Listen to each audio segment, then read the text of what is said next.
Yun kay sukad na nag-ingkod si GPNP, palis niya nagay na 5 minutes response diri sa city proper.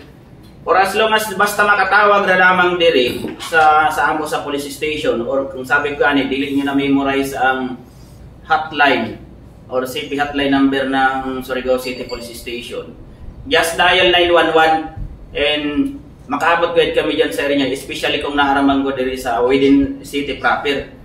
Kay pila lang ka beses na natagko na nato, pila ka beses na gayud na nag-conduct ng simulation exercises.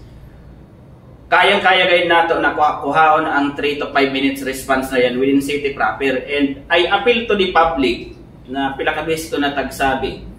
Just in case gani dili ra sa mobile patrol cars ng sa PNP, but good to all na mga emergency vehicles.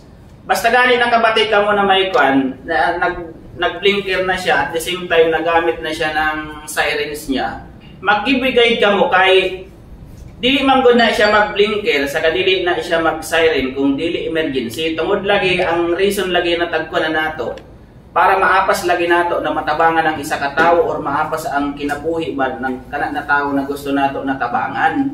So mao pa lang isa sa dapat nato i-kwan diri sa Surigao City na dapat ang mga taang katawhan ba ma-orient ba about sa importansya ng mga emergency vehicle. Kaya sabi ko, kayang-kaya ang 3 to 5 minutes response basta ang tao makahibalo mag-give way pag nakahibalo sila na ay emergency vehicle.